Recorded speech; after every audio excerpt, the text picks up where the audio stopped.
Are you interested in speedrunning D2? Maybe on the next ladder you want to try and run through as quickly as possible to capitalize on the high item prices at the start. Or maybe you just want to expand your gameplay knowledge of the in-game maps for more efficient gameplay in general. But all the content that you look up is super long and in-depth, making it a daunting entry point with information overload. Well, that's why I want to make this video. For you beginners out there who are interested in getting a little bit faster. I'm not going to teach you how to read the tiles, only the direction that you should turn for each area to find the exit or a quest location. Now, these are a guide in the majority of situations. Occasionally, you do get funky maps at like 3 rights, turn into a left. But in most cases, this is the guide that you should be following. If you're more experienced and you need more in-depth ways to read the tiles themselves, there's plenty of other content out there from way more accomplished speedrunners than myself, such as Kano or Jim or Llama or one of those people. They'll be able to assist you to push your knowledge to the next level that you need. Now, I want these videos to be as short as possible, straight to the point. I'm going to break them up into a series. This first one is only going to cover Act 1, and hopefully that helps you get the information that you need as quickly as possible and as easily as possible. Now, with all the preamble done, let's get into it. The first little thing I want to note is when you get to your start select screen that looks like this, there's a little shortcut that you can use, and you may already know about it, but if you don't, when you press play, you're going to come up with this option here. And if you press N, it will automatically select Nightmare for you. If you press H, it will automatically select Hell for you. So if I just go ahead and press N, it will create game. So I'll go there. You can see I pressed N and I am in Nightmare. All right, so when you first start up and you start up in Act 1, you want to run out and you want to stick to the path. If you pass Den along the way, you will drop a town portal and you will keep going. And you will keep going until you find the waypoint. Then you can go back. You can go through your here, and then you can do the Den, and then you can town portal back to town and keep going from where you were. Now, when you enter the Cold Plains, the burial grounds is always going to be found in the corner, and the Stoney Field is always going to be found in the center. So once again, you stick to the road, and if I go along like this, and I notice this path is working its way up and up and up and up. See, I haven't even been in here yet, but I know for a fact that this is going to be burial. Because it's up and it's not in the center, it's in a corner. So if you find the map has worked its way up into a corner like this, you don't even have to get all the way there. You can literally just turn around and go, that's heading towards a corner. I know it's going to be another direction. So we'll come down here and we're going to go this way, and we know that this is where Stoney Field's going to be.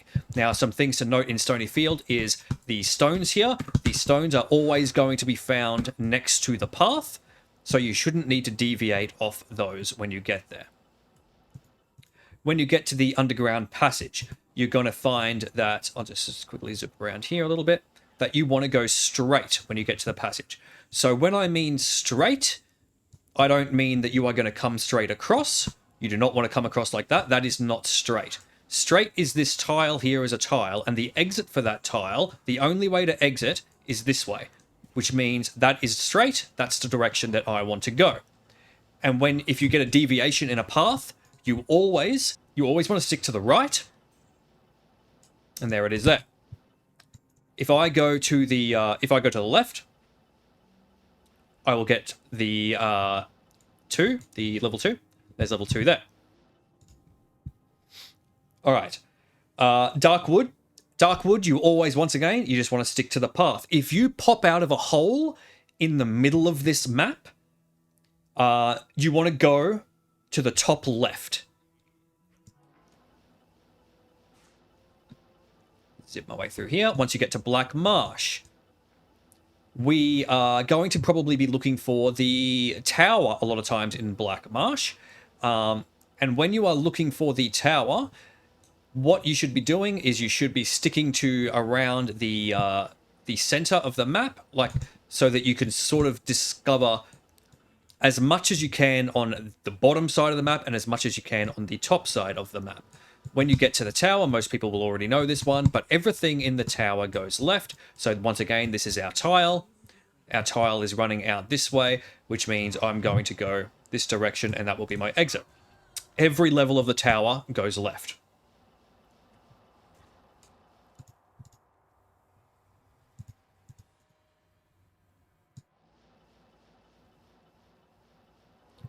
We stick to our path, we keep going, and we get to Tomo. When you get to Tomo, the exit is going to be top right.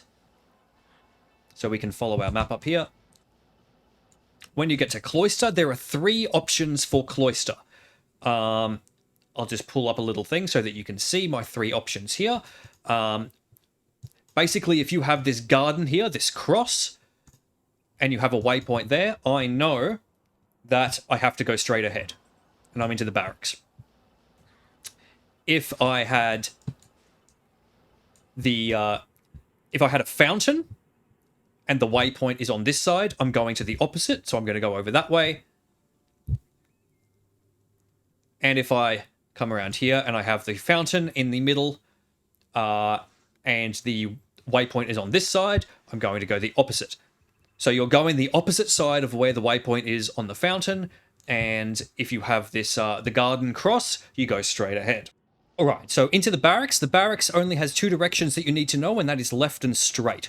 So if I just go perfectly straight, I could find the exit, or I could find the smith, and those will alternate. So currently I went straight, I found the smith, so I know it has to be left now, and there's left, and that's the jail. When you get to the jail, it is straight again, so we just want to keep going straight, and we will find our exit if we keep going straight.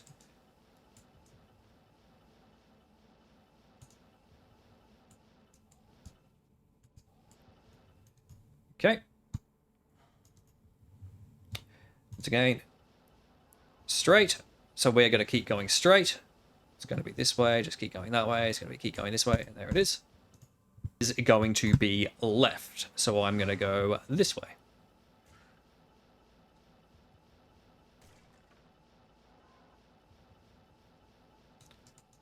And there it is. We'll just pop down. It's always going to be in this position. Catacombs 1 is random. So unfortunately, we don't have an easy way to do that. There are tells on the tiles, which I am not going to get into. Okay, so finally, the easiest way to tell where the exit is for Catacombs Level 2 is you want to go right of the waypoint. So I was on my waypoint then. I am going to go right. Just keep going down this way, and there it is. Catacombs Level 3 is completely random, and that is the end of Act 1. I really hope that this video has been helpful for you. I will post up Act 2 very shortly, and thanks for watching.